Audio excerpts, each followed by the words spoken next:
The 30-day silent treatment that ended everything.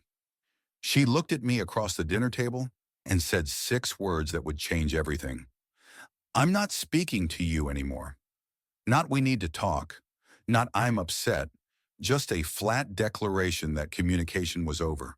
The reason?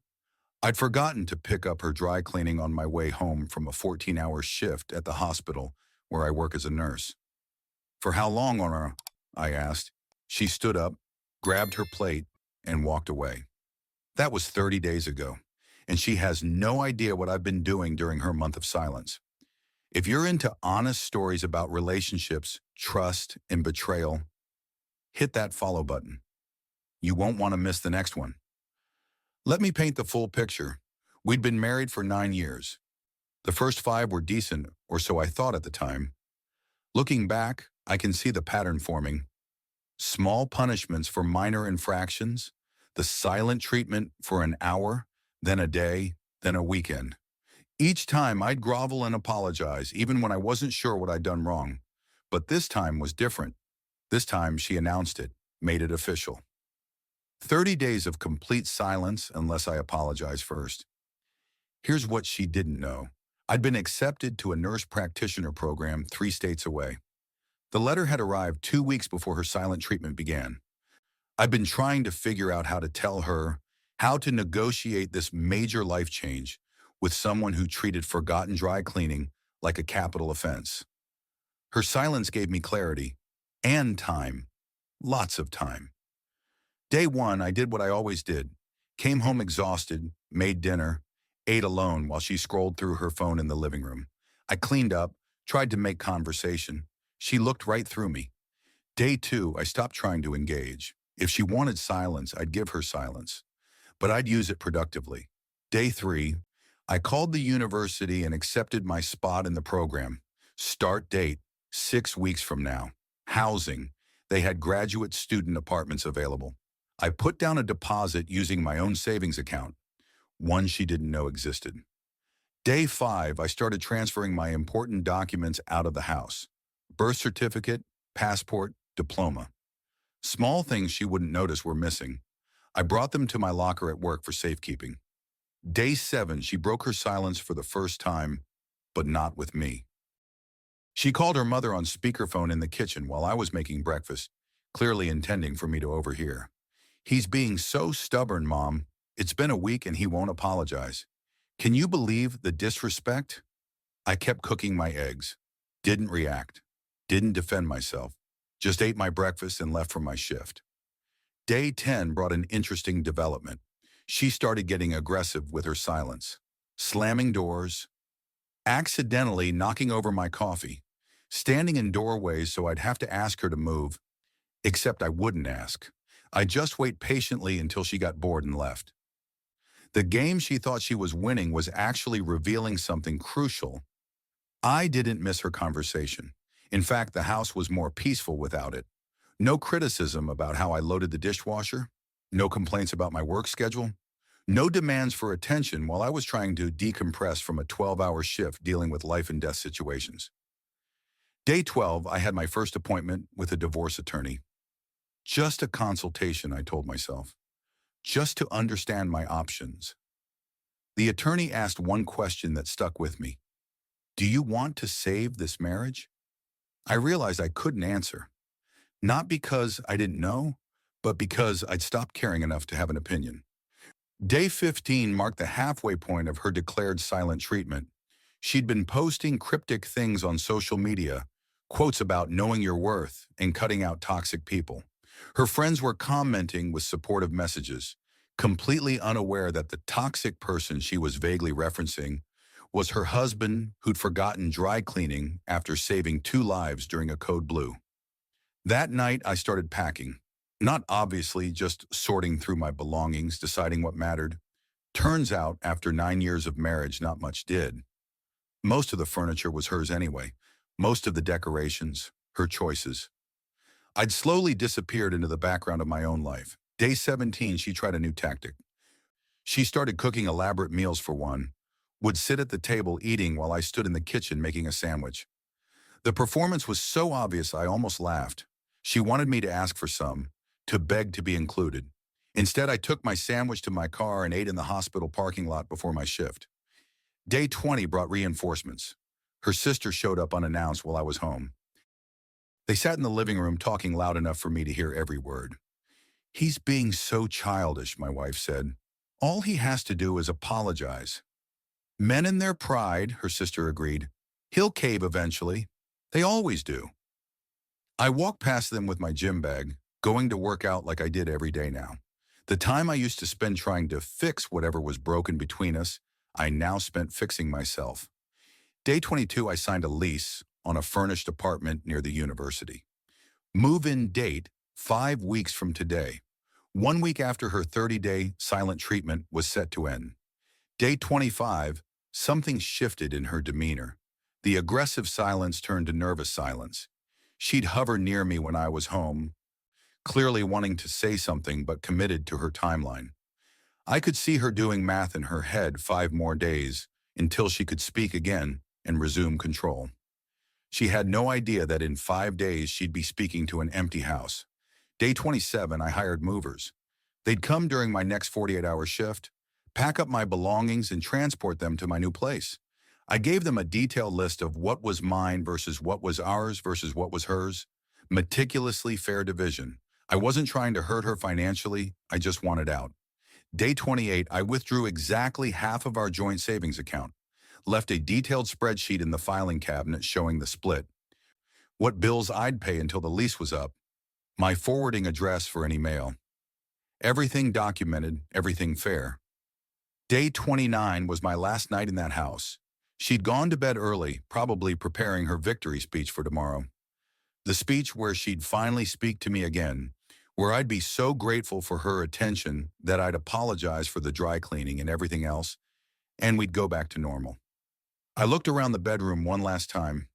This woman I'd spent 9 years with, who I'd worked overtime to support through her career changes. Who I'd rushed home to, even on days when I was barely standing. Who I'd reorganized my entire life around. This woman had found 30 days of silence more tolerable than having an adult conversation about dry cleaning. I slept on the couch that night, or tried to. Mostly I just waited for morning.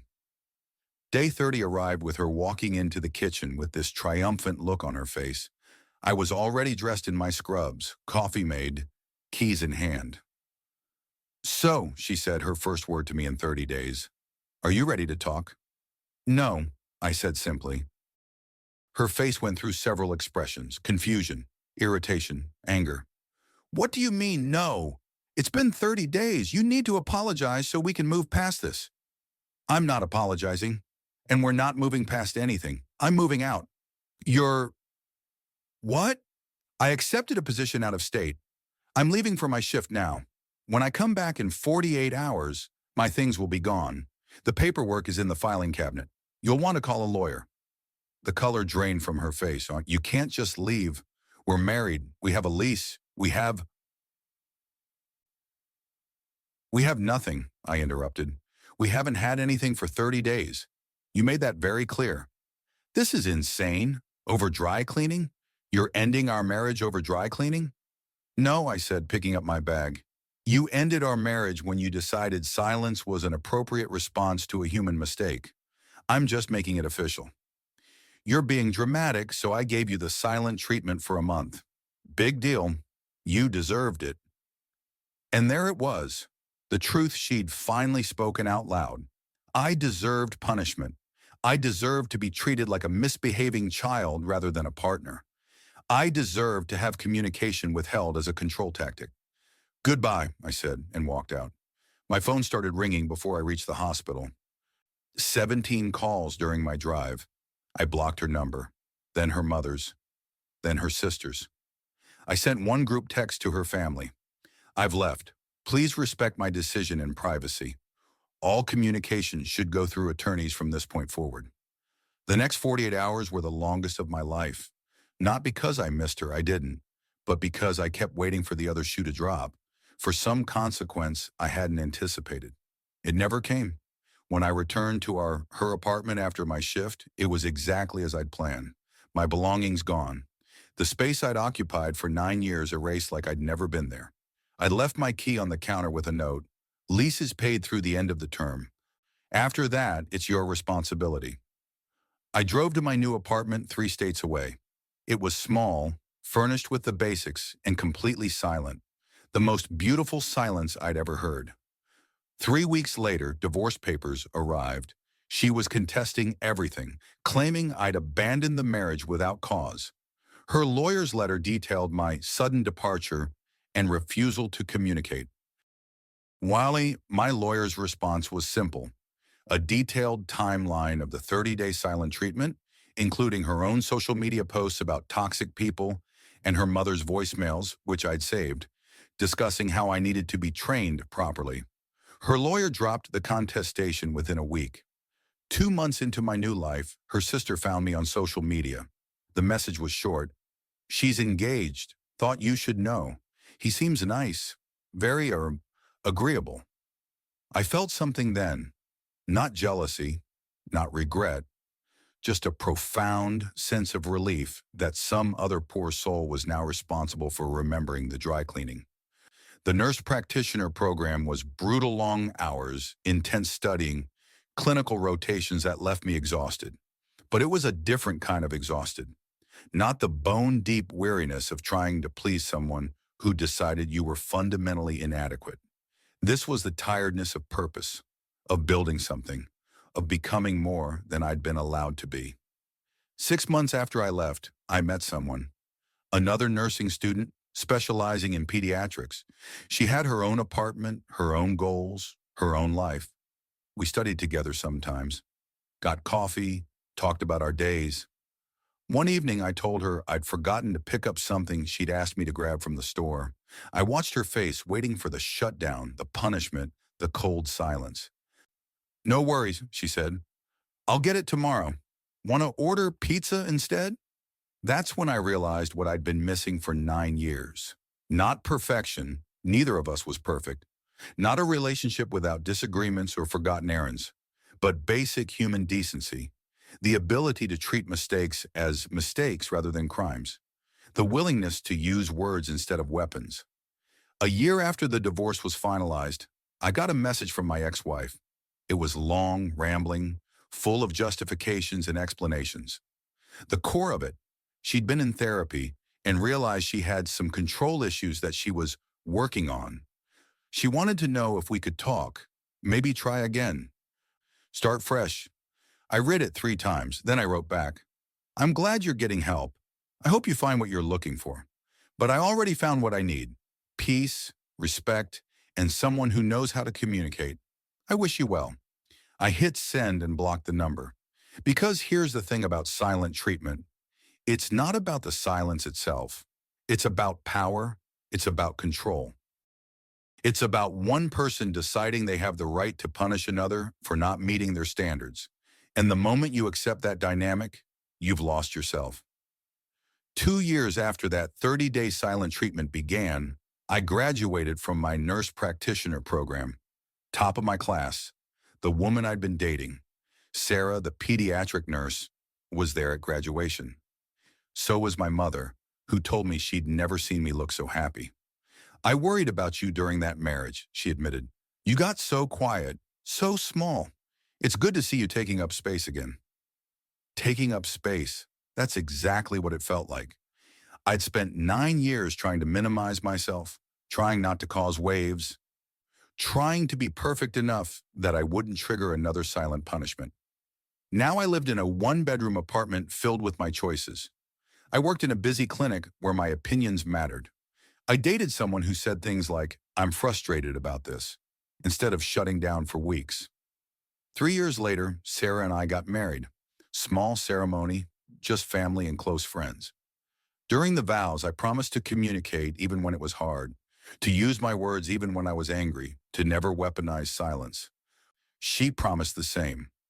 On our honeymoon, I told her the full story of my first marriage, the escalating silent treatments, the 30-day declaration, my secret planning, the escape. "Do you regret staying as long as you did?" she asked. "Every day," I admitted, "but I also know that some people need to hit their breaking point before they can break free. That month of silence was mine." What if she'd talked to you on day 29? Sarah wondered. What if she'd apologized or tried to fix it? I thought about it. Honestly, it wouldn't have changed anything. The relationship was dead long before the silent treatment. That month just made it impossible to ignore the corpse. 4 years after I left, I got a call from an unknown number. Against my better judgment, I answered. Hello? It's me. I recognized her voice immediately. My ex-wife. How did you get this number? That's not important. I need you to know something. I'm getting married again, and I wanted you to hear it from me. Congratulations. But I'm not sure why you're telling me this. Because, she paused, because I want you to know I've changed. I'm in therapy. I understand now what I did wrong with us. That's good. I hope it works out better this time. That's it? That's all you have to say? What else would I say? We've been divorced for 4 years. You're marrying someone else. I'm already remarried. This chapter is closed. Don't you want to know if I'm happy? The question hung there. Did I? Once upon a time, her happiness had been my entire world. I'd sacrifice sleep, career opportunities, my own peace of mind, all to keep her happy. And it had never been enough. Sure, I said finally. Are you happy? Yes, he's different. He understands me. Then I'm happy for you, genuinely. Everyone deserves a relationship that works for them. Even after everything, especially after everything. We weren't good for each other. Now we both have a chance to be good with someone else. That's the best possible outcome. She was quiet for a moment. I thought you'd be angry or bitter. I was for a while, but anger is exhausting, and I realized that staying angry at you meant you still had power over my life. I'd rather be free. Free, she repeated. That's what you wanted all along, wasn't it? No, I corrected. What I wanted was a partnership. What I got was a prison. Freedom was just the only path out. We talked for a few more minutes. She told me about her fiancé, a financial analyst who apparently was very patient and good at communicating. I told her about Sarah, about my career, about the life I'd built. When we hung up, Sarah asked who it was. My ex-wife. She's getting remarried. How do you feel? Relieved, I said honestly. She's someone else's responsibility now. Not in a mean way, just in a factual way. Her happiness isn't my job anymore. Sarah kissed my forehead. Want to grab dinner? Yeah, but can you pick the place? I'm too tired to decide. Sure, Thai or Italian. Dealer's choice. She laughed. Look at you, being all easygoing. You know what the silent treatment for that level of non-participation is in this house? My heart stopped for half a second before I saw her grin. 30 minutes of me deciding what to cook while you do the dishes. I laughed, actually laughed, because that's what healthy relationships do. They make jokes about the trauma instead of recreating it. 5 years after that 30-day silent treatment, I'm sitting in my home office writing this. Sarah's in the living room watching some reality show. We have a dog now, a golden retriever named Toast, who's terrible at being quiet. Sometimes I think about that month. The longest 30 days of my life and the most valuable, because it taught me that sometimes the worst thing someone does to you becomes the best thing for you. My ex-wife tried to punish me with silence. Instead, she freed me to hear my own voice again. She tried to control me by withholding communication. Instead, she gave me space to plan my escape. She tried to make me small by ignoring my existence. Instead, she showed me exactly how much better life could be without her in it. The dry cleaning incident, the thing that started it all, seems almost comical now. A man forgets to pick up dry cleaning after a 14-hour shift saving lives, and his wife decides the appropriate response is a month of psychological warfare. But it was never about the dry cleaning. It was about power, control, the belief that she could shape me into whatever she wanted by withholding approval, attention, affection. The thing about silent treatment is that it only works if the other person needs your voice more than they need their own peace. Once you realize you prefer the silence, that's when the spell is broken. I heard my ex got divorced again last year. Her second marriage lasted 18 months. I heard it through mutual acquaintances. Apparently, she'd given her new husband the silent treatment for 3 weeks after he forgot their anniversary. He left on day 22. Good for him. I hope he found his Sarah too. Someone who knows that communication is the foundation of love, not a privilege you earn through perfect behavior. These days, when I come home tired from a shift, Sarah asks about my day. When I forget something at the store, she either gets it herself or we do without it until tomorrow. When we disagree, we talk. Sometimes we argue, but we always use words. Last week, I forgot our wedding anniversary, just completely spaced on it until Sarah came home with flowers and I realized what day it was. I'm so sorry, I said immediately. I completely forgot. I'll make it up to you. It's okay, she said, genuinely meaning it. You worked a double shift. I'm impressed you remember your own name right now. We'll celebrate this weekend instead. No punishment, no silent treatment, no test to see if I really cared. Just grace, understanding, partnership. That's when I knew I'd finally found what I'd been looking for all along. Not perfection, not a relationship without mistakes, but someone who understood that love isn't about control. It's about choosing each other even when things aren't perfect. The 30-day silent treatment ended my marriage, but it also started my life, and I wouldn't change a single silent day. Our story has come to an end. If you've made it this far, I want to say something important. If you're currently receiving the silent treatment from someone who claims to love you, pay attention. Not to what they're not saying, but to what their silence says about how they view you and your relationship. You deserve words. You deserve communication. You deserve someone who fights with you, not against you. Sometimes the loudest thing someone can tell you is nothing at all. And sometimes the bravest thing you can do is stop listening for the words that will never come and start listening to your own voice instead. The one that says, you deserve better. The one that says, this isn't love. The one that says, leave. Trust that voice. It knows what it's talking about. Thanks for reading. I'll see you in the next story.